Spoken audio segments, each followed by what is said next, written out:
Hi guys, it's Amanda. I am Just a Little Magic's main Ariel, and I thought I would show you guys how to do Ariel's makeup. The first thing you want to do is put on your wig cap now. You will thank me later. You are going to spend so much time doing your makeup and getting it all pretty and everything, and then you have to shove a wig cap over your head. And try not to smudge your makeup. So, let's do that now. I like to start with my hair in a low ponytail. And because I have longer, thicker hair and I cannot braid for my life, I split my ponytail in half, I twist it around, and I wrap it around my head, and then I put the wig cap on over it. So I'm going to do that right now.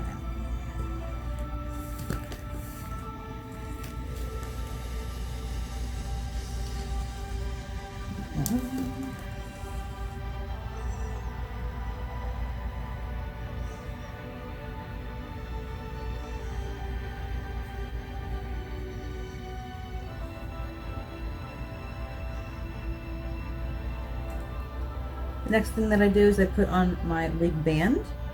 This is about $10 on Amazon, and it is a great investment if you wear wigs on a regular basis, like in a princess company, a character company. So what this does is essentially grips the wig and keeps it from wobbling all over your head or shifting back or anything like that. So this is a great thing to have. Now that we have our hair all up and ready for a wig, let's start on our makeup. For most of my makeups, I have the James Charles palette. Just because it has so many different colors in it, it makes my life a lot easier. So the colors that we use for Ariel are in this general region here, the oranges, the corals, and then we're going to work with a very light brown. So we're going to start off by taking a little bit of the brown, the very light brown, tap off the extra, and then just slowly start building up the outside all around your brow bone.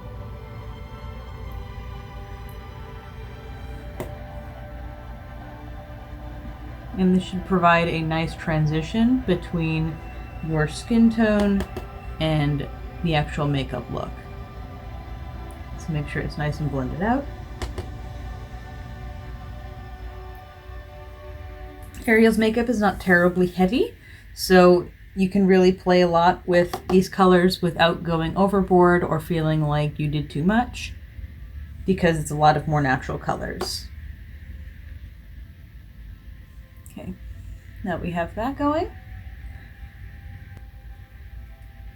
The next part of the makeup that we do is the inner corner area here, this general area. So we're going to use kind of a combination between these three, and we're going to make a light orangey coral kind of color. So I kind of mix them all around.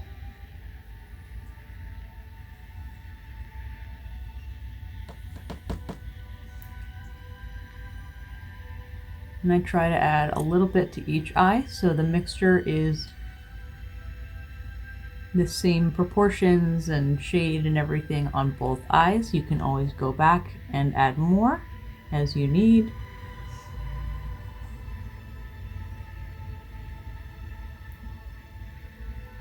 I'm going to brush that on the outer corners of your lid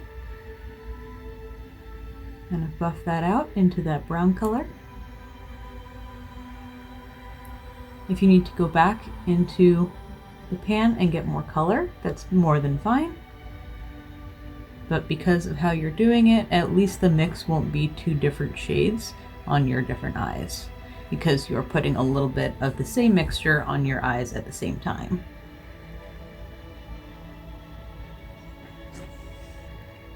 I like to add a little bit of extra coral in my crease, so I'm going to take my coral color here.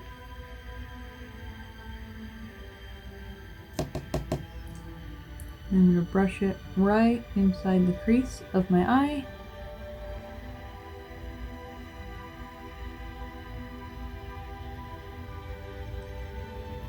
Really blend everything together.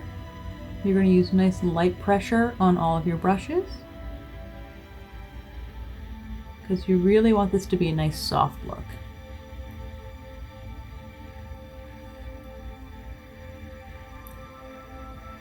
The last part of the eyeshadow is doing the inner half of the lid, and we're going to actually use this pale yellow color. And dip in.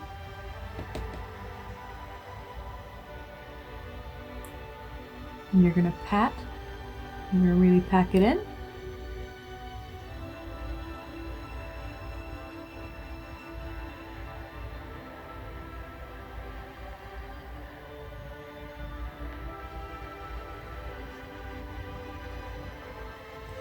And as you get towards the middle, you're going to start blending it into that coral color that you put on the outer crease.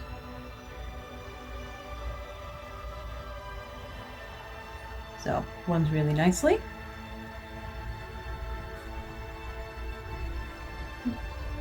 I did some minor touch-ups off camera, so I have nice consistent eye look. So that's my eyeshadow.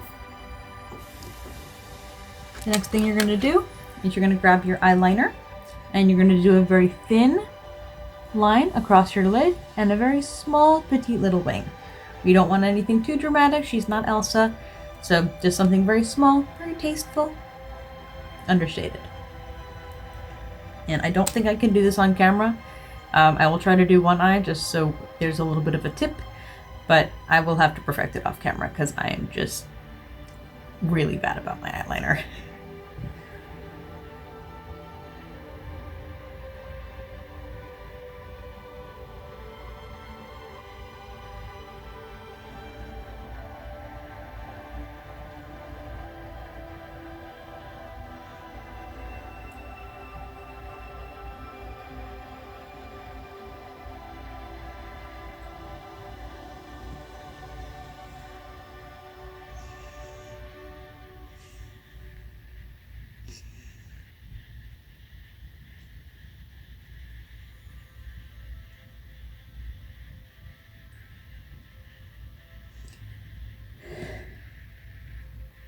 Okay, so that's about what you want it to look like.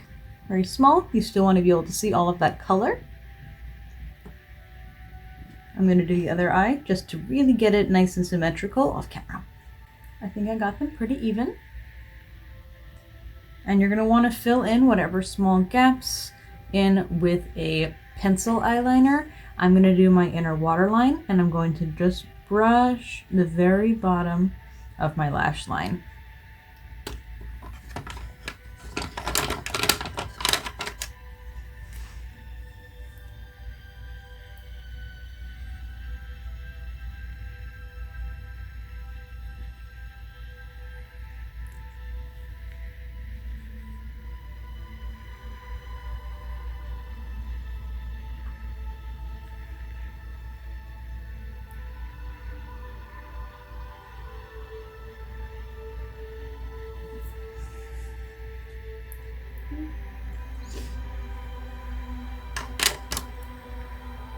The next thing you're going to want to do is you're going to do your first coat of mascara.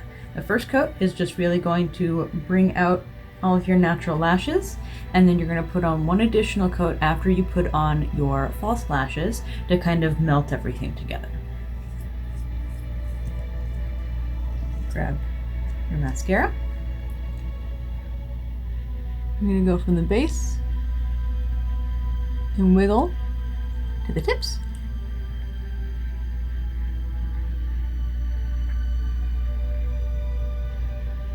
And the very corners of your bottom lashes are going to get a lot of attention.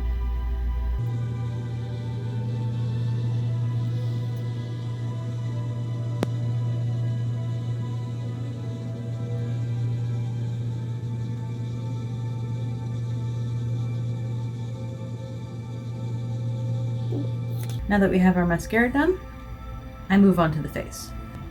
You're going to take your foundation. I like to use the L'Oreal Infallible Matte, and I use a very tight, short foundation brush. And I buff it into my skin.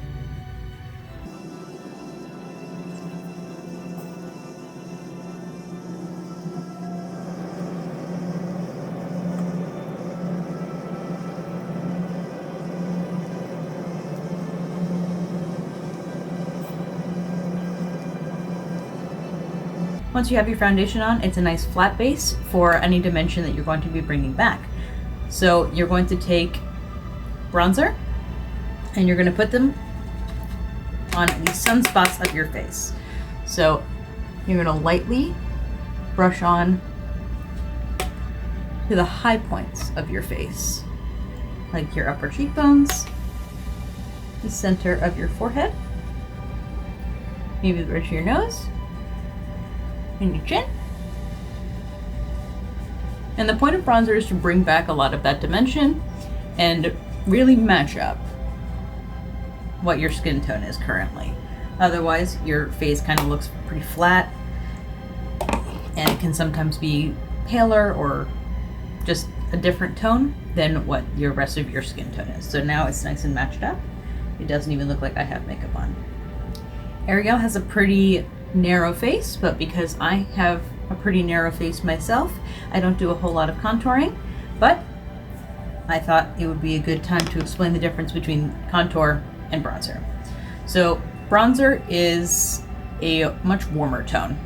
It's supposed to bring back the life in your face. The contouring is a cooler shade, or at least a shade that matches the temperature of your skin tone. I'm a cool skin tone. And you're going to put it in the low points of your face, the things that you want to look smaller, the things that you want to look closer to your face, things that are more sunken in. You want to use contour. So I use this nice cool chocolatey brown. I dust off a lot of it because you don't need a lot.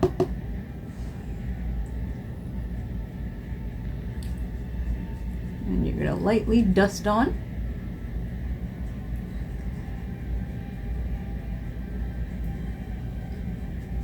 The inner corners of your face to really bring everything in, sink in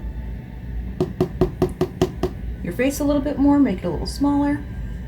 And the more that you blend it out, the less harsh the angle is going to look. So she has a nice, small, thin, feminine face, so we're not going to want to put a lot. We're not going to want to have dramatic contour. You don't want to see any lines of where the contour is.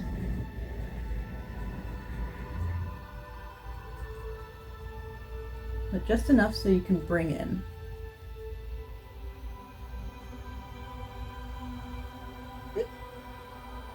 Smaller face. Or at least it's supposed to look like that. The last thing for your face before we move on to our lashes is blush. The blush that I normally use, I can't seem to find it, but we're going to make do. I'm going to take a blush pink powder. This is normally an eyeshadow, and I'm going to put just a little bit on a flat surface. I'm going to spread it around, and I'm just going to very slightly dust that on my brush, bounce off the extra. I'm going to smile like this.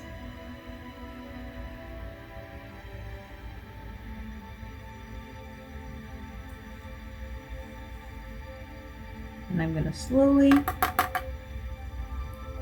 apply that and kind of make do and make my own blush. So it added a little color, checking all of my different angles, making sure it all looks right. Rotating your face is a really good way to make sure that everything is kind of looking good at all angles, especially when you don't have the ideal situation lighting wise. I have a window that comes in this way, so sometimes this side of my face doesn't look as dark or as dramatic as it does on the other side of my face. So I have to kind of rotate around and just make sure that the lighter side of my face isn't just lighter because there's more light coming into it. Otherwise, this is going to be way heavier And this is going to be way lighter than it needs to be because I'm trying to look at it from an angle that's not ideal. So, rotating, I rub around just to really blend it. Now we're going to move on to lashes. Ariel's lashes are not super dramatic, they are not super mascaraed or anything like that, so you're going to want to go for more of a natural lash. Something very thin, very natural looking, very everyday. You can also use something that is a little bit more dramatic, but still light. So these aren't super densely packed, but they're long, they're dramatic. And I feel like this little girl is more of a bigger is better.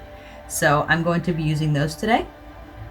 You're going to take the glue and you're going to put it on the edge of the lash. And you're going to wait for it to dry a little bit and get a little bit tacky so it can really stick to your lashes. The lash glue that I'm using is Duo. It is highly recommended on our end. We use it a lot. We use it when we're doing our mermaid parties because it is the most durable. If it can stay on through a pool, it can stay on through a 2-hour party when you're a blend princess. So now this is getting a little bit tacky. You can usually tell when it goes from white to more of a clear. Now that it's pretty tacky, you're going to start at one corner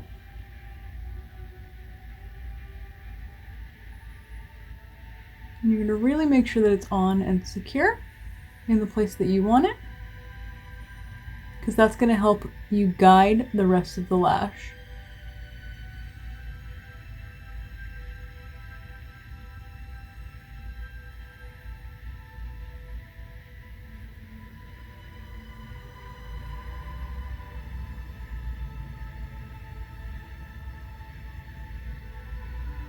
Use a little bit of light pressure to press it in. Make sure it is firmly on your skin.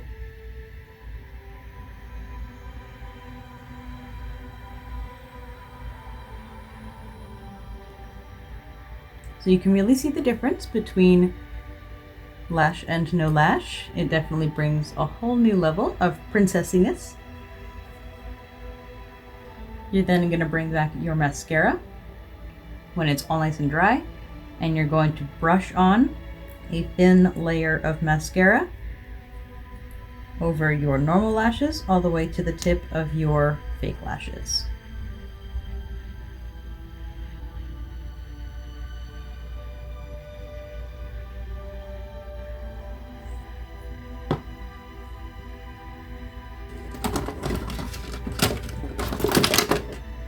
And while that's drying, here's the time where you can really fine-tune where you want these to curl up.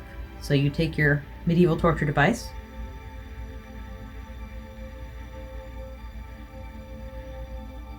and you really press your lashes and your fakes together.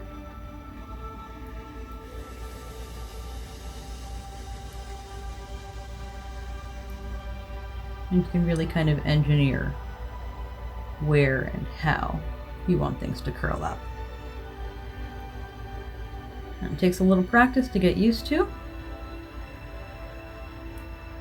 but once you kind of understand how an eyelash curler works, it becomes a great tool for really getting your lashes how you want them to look. Popped on my other lash off camera, and the last thing you have to do now is put on your lipstick. You want to go for a pinky red. I mixed two different ones together. You're going to throw it on your lips.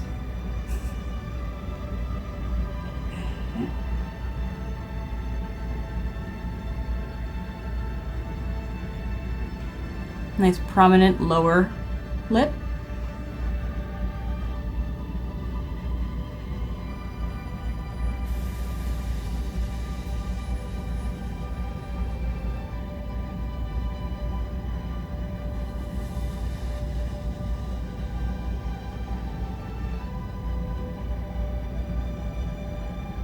And you almost want to paint over your Cupid's bow to give that Ariel top lip.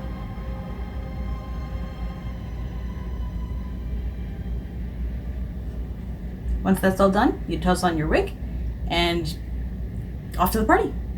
Hope this helped.